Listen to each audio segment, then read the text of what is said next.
Hi, welcome back to the vlog. Yeah, I've been gone for a minute. Got kind of sick over the Thanksgiving Day holiday period. Just recovering now.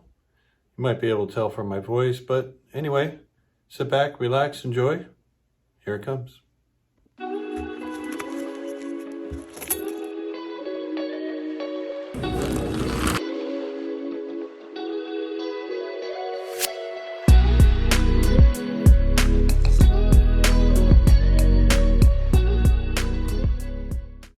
It's been about 10 minutes. I'm in the button position with 10-9 suited. I got 480 in my stack. We have one player who limped from middle position. I raised to 20. End up getting 3 callers, including both blinds and the original limper. Going 4 ways to this flop with 80 in the center. Flop comes out Queen, Jack, 7 with 1 spade. So I'll flop an open-ender and a backdoor flush draw. All 3 players check to me. I figure this is a green light to go for it, so I decide to bet half pot here at $40. Hoping to get hands as good as a jack to fold out. If someone has a queen, I'm sure they're coming. Unfortunately for them, they all seem to have missed that flop, and we take down our first pot of the day. The very next hand, I'm in the cutoff with 2 jacks. There's a $6 straddle. Player under the gun of that opens for $20. He's a little bit on the tight side, so I decided just to call for $20. A raise is a standard play, but I'm a little fearful of him having a big hand.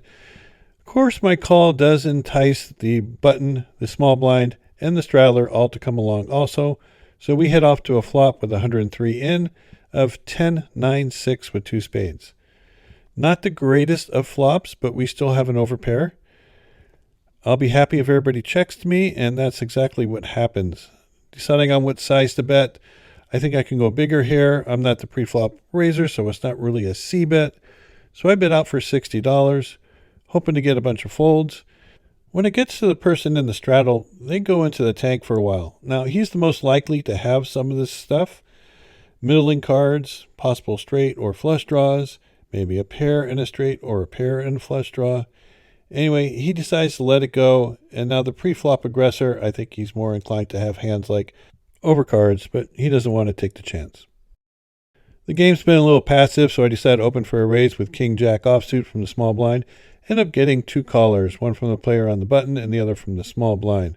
So we're going to go 3 ways to this flop with $48 in the center. Flop comes out King 5-3 rainbow. Pretty good flop. The small blind now donk leads into me for $15.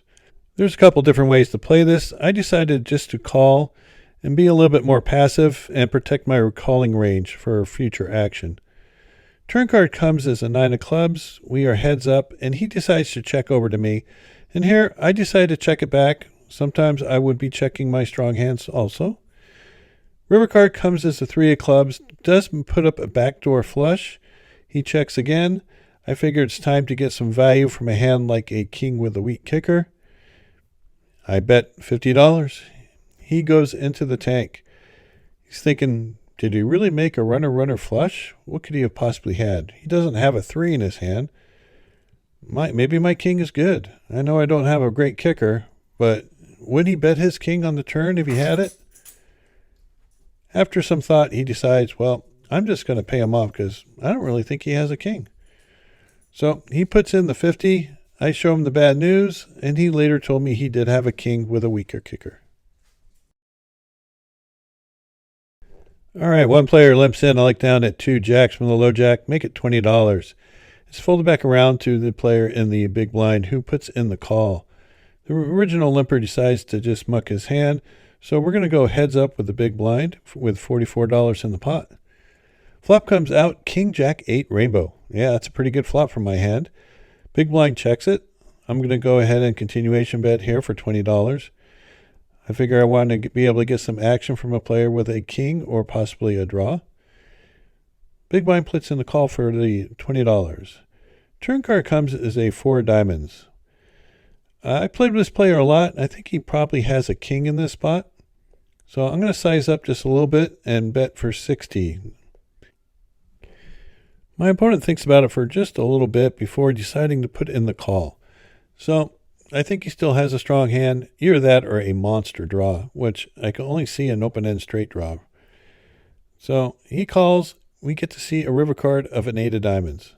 Pretty good card. All the draws miss. And he checks again fairly quickly. So I'm thinking, okay, he has a king. How much can I get from it? And the way he played this hand, I think that he might be just like being very conservative with a hand like king queen, maybe king 10. Now that the 8 paired the board, any king he has at least a jack kicker. So I think he'll call a bet of about $140. So that's what I stick out there. And he does say, well, I think I'm beat, but I'm going to have to pay you off. So he counts out his chips and finally slides them across. I show him the pocket jacks, and he said, yeah, I thought you had a big one. And he rolled over ace king. So he lost the minimum on that one. So about 20 minutes later, I'm in the low jack again with 2 aces, open for a raise to 15. It's folded to the big blind, who happens to be the same player from that previous hand. He raises to 43. I take a look at his stack, and it looks like he only has about maybe $60 or $70 more behind. So I don't think he's going to be folding if I go ahead and jam. So that's what I do. Is I put my chips in. He makes a quick call. I tell him that I have it. And I meant that I have it as in aces, and I show him my hand. He doesn't show his hand right away, but you can tell that he is very sad to see the aces. Flop comes out jack high. Turn card's a king. River card's a 10, and he happened to have 2 queens. So it looks like I'm holding over him today. Played for another 30 minutes or so, but ended up leaving with not much else happening. Came back a couple days later, and here comes day 2. Well, the start of day 2 started out very quietly. I didn't do much of anything for the first 40 minutes. Now I'm in the small blind with ace-king offsuit. There's a $6 straddle, a couple limpers. I raise to 30. First limper decides now's a good time to jam. He goes all in for about $90. Of course, I snap call. We're going to go see a run out. Hopefully I'm way ahead and not just flipping. The flop comes 8 high with no help. Turns no help. Rivers no help. He rolls over ace queen of clubs, and we had him notched all the way. I limp in with queen 8 of diamonds after a couple limpers, and the player behind me in the cutoff raises to 15.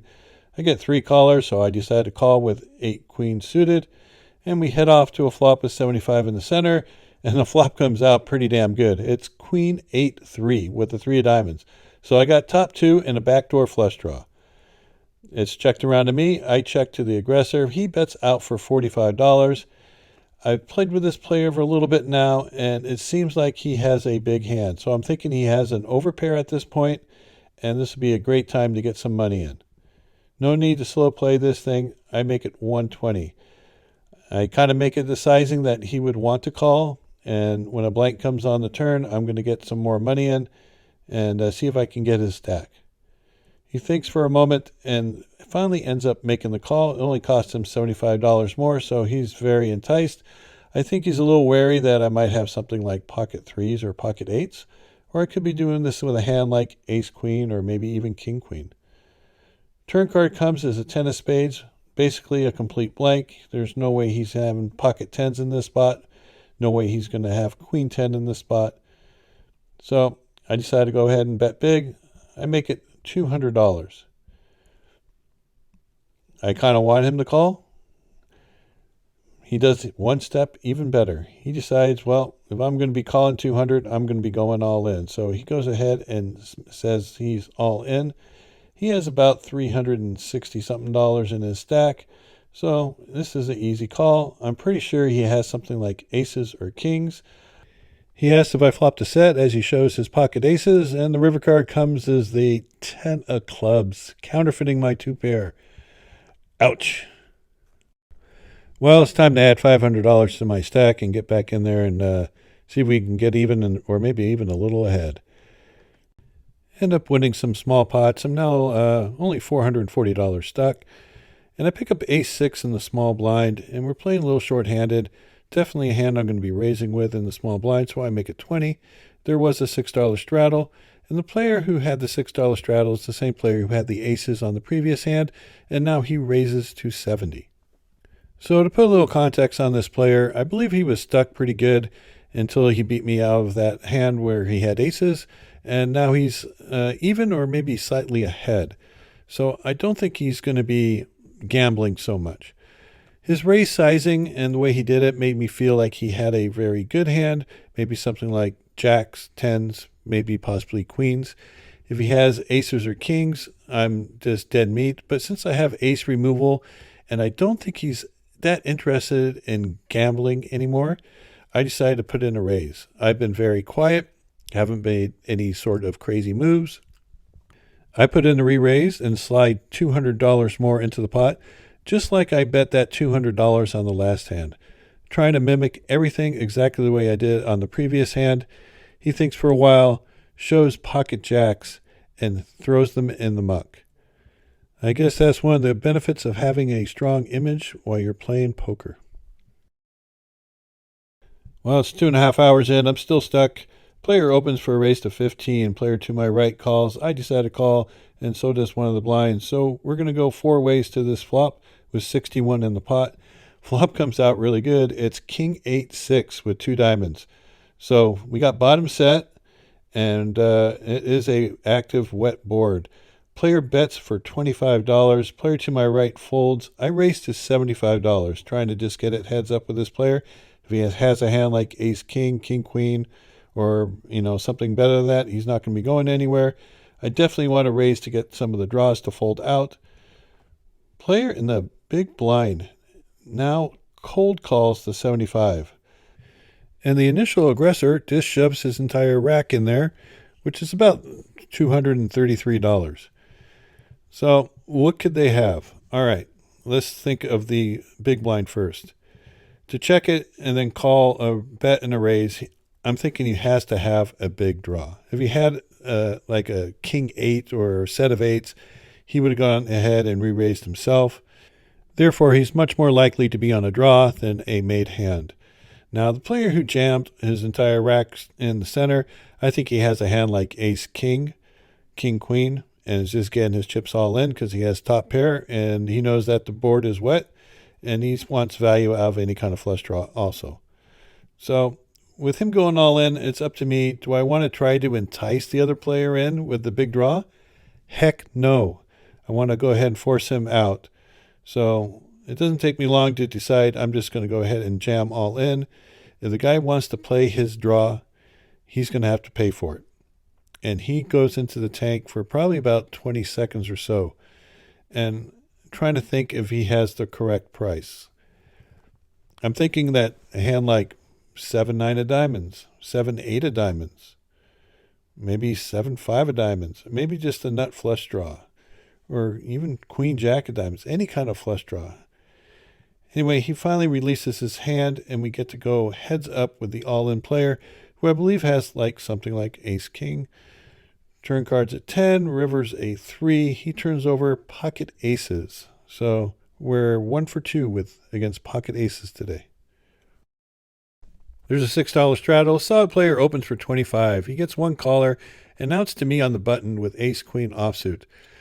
I definitely don't want to be 3-betting this particular player. I think he has a strong possibility of ace king or a big pocket pair.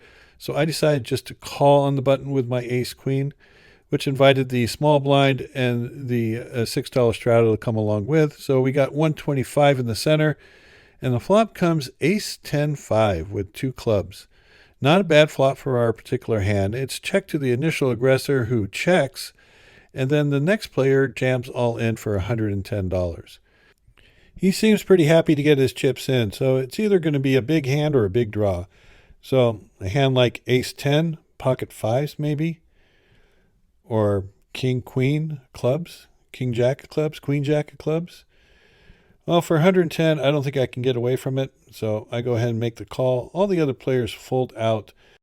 If I'm up against a flush draw, I'm in pretty good shape. If I'm up against something like ace 10, I'm going to need to catch a queen. Anyway, we get to see a run out, which immediately comes a club, of course. So now I'm pretty much dead to most things. He rolls over ace king, so he had me all the way, and yeah, I just got trapped in that one. I ended up playing for about another half hour. There was some loose players that went bust and some good players that replaced them. So it wasn't the ideal situation to keep on playing. Nobody likes to leave when they're losing, but sometimes you just got to make the decision that's best for your bankroll in the long run. The game wasn't as good as it was in the past. And let's face it, when you're stuck, even if you're playing well, you're probably not playing your best. So I decided to leave, pack it up, come back another day. Thanks for watching the vlog. Really do appreciate your support. And until next time, good luck at the tables. We'll see you back here soon.